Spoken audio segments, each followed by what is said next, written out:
Spartans, welcome back. It's boy Leonidas, aka Bladesong81, aka Chess.com community streamer. This is the beginning of a new series on the road to Grandmaster, not for myself, but for our top GMs before they were GMs. How did they get to become a GM? Today's video, we have Magnus Carlsen. If you cannot watch the whole thing, skip to the third one. You'll see Magnus Carlsen play the phenomenal game of a 13-year-old playing it like a 3250 hitting Grandmaster. Other than that, I got nothing to report. Like, share, subscribe on the road to 100 subscribers. I will see you guys next time. Hold the line until then. Peace.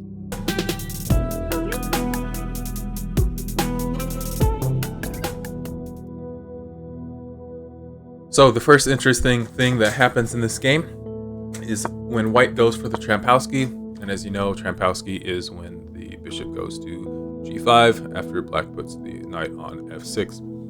Black can do a plethora of things here. Black can put the knight into e4, and something that is called the raptor variation. It is very, very sneaky, because if you put the pawn on h4 to defend it, and black takes, you take, and after something like this, you could do here like this, here. If they take too long, you push, and your opponent is kind of messed up here, because if they take here, you sack the knight, or you sack your rook, they take, and you put them in check, and you win your rook back. But that's not what happens. After black puts his knight into the center, I'll turn this off for you guys. White transposes or transpositions back to a London system, but black goes ahead, and he attacks with the c5 pawn. White takes, black pushes. White says, I don't care. I am going to continue to develop. I'm already up a piece, so let me sacrifice that pawn in terms of continuing to develop. Black takes. White pushes the middle, has this nice connect 3 right here. And after black mistakenly puts this pawn on d6, he should never have done that, because after he puts that pawn on d6, Magnus immediately pushes to e5, threatening to take that knight. So black has to take, and now black loses the right to castle. All right, the next interesting thing here is, if we go a couple moves back, watch black's king. Black took the queen on the d8 square. Now black shuffles the king over to the c8, away from the pawns here. The second crazy thing that happens is black offers a weird bishop trade. If you are leaving your king undefended by 1 pawns, and then 2, you're getting rid of your pieces around your king, something is a little weird. So Magnus, of course, is going to take that. He's going to try to simplify as much as possible, because as we know, king safety and material is what is most important in chess. Magnus is completely safe behind his wall of pawns here, while he can trade all of his pieces here. He's going to now put his knight into the center here, offer trade. 1, to attack this rook to make it to move, but 2, as you can see here in a moment, he is going to put his bishop onto the g7 square to take these pawns from behind. And there was only really one move that black could have done to stay somewhat in this game, and it was an inhumane, disgusting move of a knight to e8, because after knight e8, white is supposed to go to here, and then black ignores the knight completely and counterattacks this bishop. But he does the human move, which is what? Attack this pawn, but he loses another 1.5 on the eval bar, and now all white has to do is convert, pushes the king into the open, away from these pawns here further and further. As you notice throughout this game, the king has made a marathon of a run here. He went here, and then he came around here, and now he's coming back here. And the knight will surely fall, because there are no more checks for the black rook to give, and he is forced to resign. And that is game number 1. Magnus Carlsen won, but his opponent actually had a brilliant move and was up quite a bit on the eval bar. So let's go through the key moments in this game. All right, the first interesting point in this game between Magnus Carlsen and Vladimirov Evgeny from Kazakhstan is Magnus needed to find this sneaky move A3. A3 stops Black from pushing his B pawn to B4, kicking this knight out. Unfortunately, Magnus does not find that.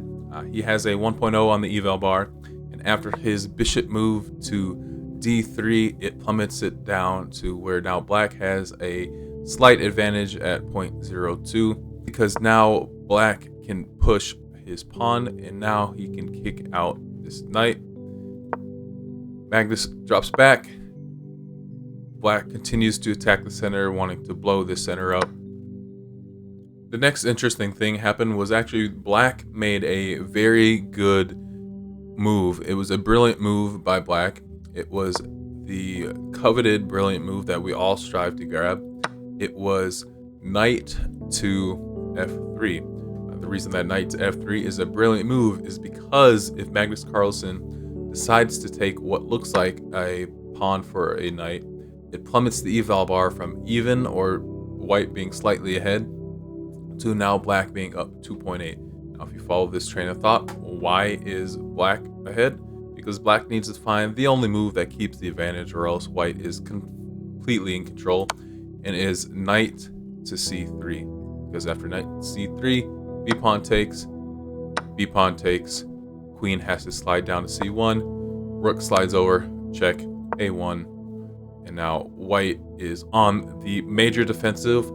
But Magnus Carlsen is Magnus Carlsen, even when he was a young lad, and he took the time, and he did not take. After Black took, he did not take the knight. He made the only move that keeps the game even, which was queen to f2, and avoided any catastrophe. This is where the wheels start to fall off for Black. After Black plays this great move of queen to c5, offering a queen trade, white correctly identifies that they need to go to e4, attack the queen with his bishop, but instead Black tries to offer another queen trade.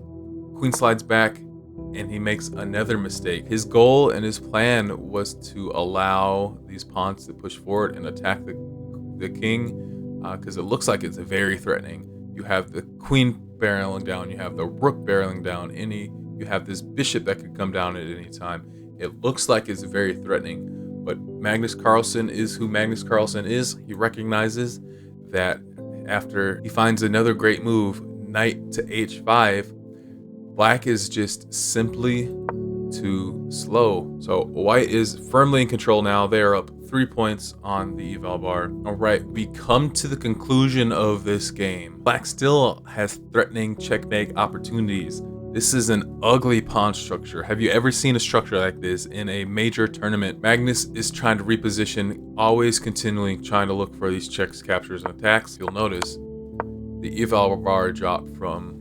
2.5 in favor of white to, after this rook move, it jumped all the way up to 7.5, 9.0 after the dust settles. Black needed to find the incredibly dumb looking move,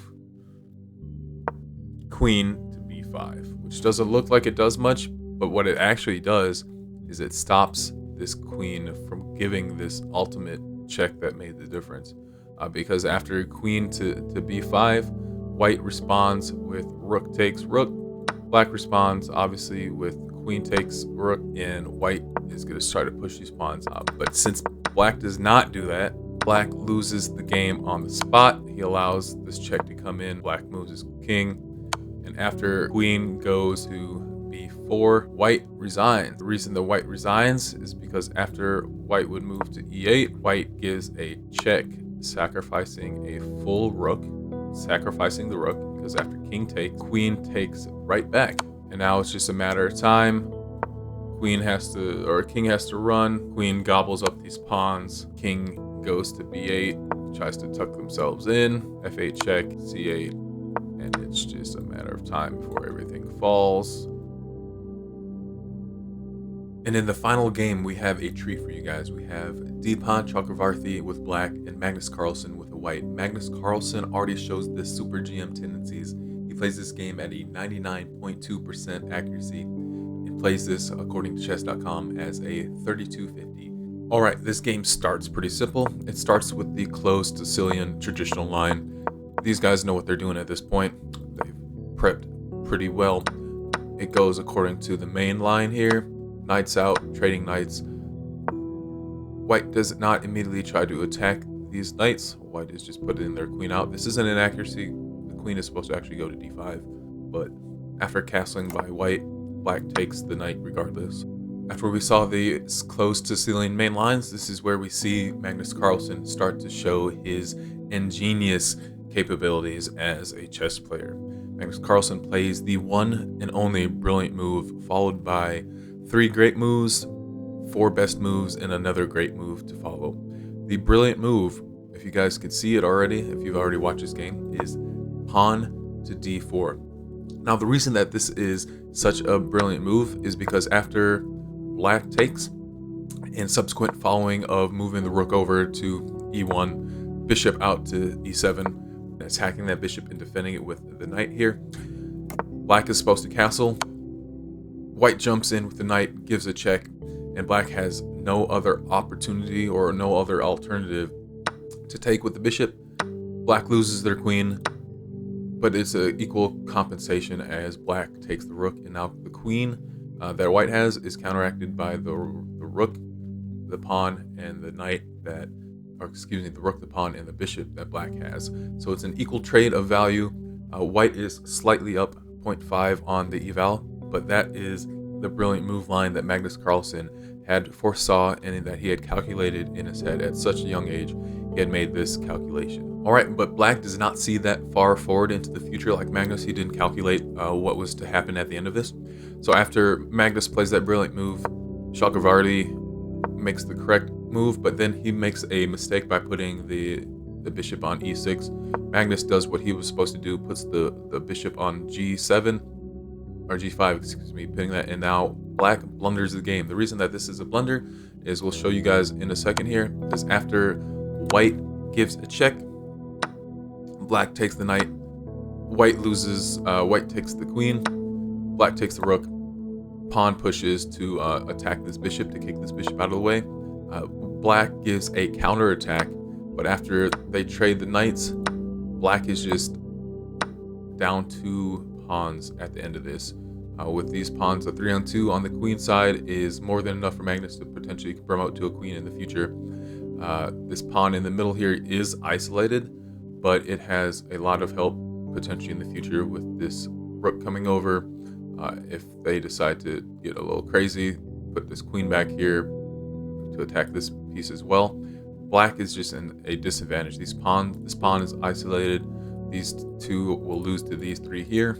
And even though he has this one isolated pawn here, Magnus has enough to cover ground with his queen and with his rook. And the king safety is a big factor as well. This king could just have this pawn move to h3, tuck itself into h2 here, or whatever comes its way. This king is a lot safer than this king that is just in the center there. So that is why that e7 move was a blunder. But as we know, that wasn't what was played after by Magnus Carlsen.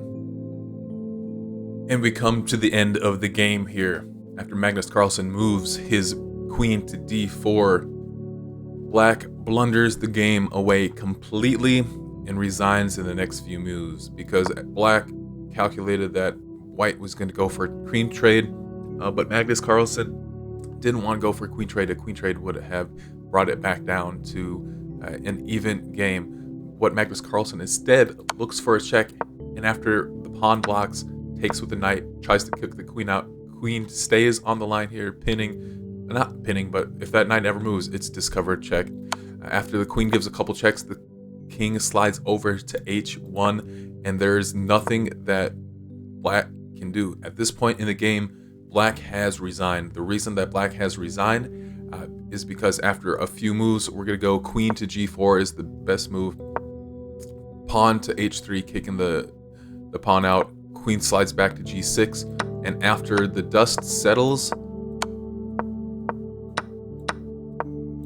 black will just be down a queen. Queen is pinned to the king because the rook, and there's nothing that black can do. If black decides to take with the queen comes down, puts them to check, and black is just up 3 points of material, which is plenty of, or 4 points of material, which is plenty for Magnus Carlsen to eat these pawns or eat this pawn, push these pawns to create other queens, and Magnus Carlsen would just walk down the aisle and shove these pawns down black's throat.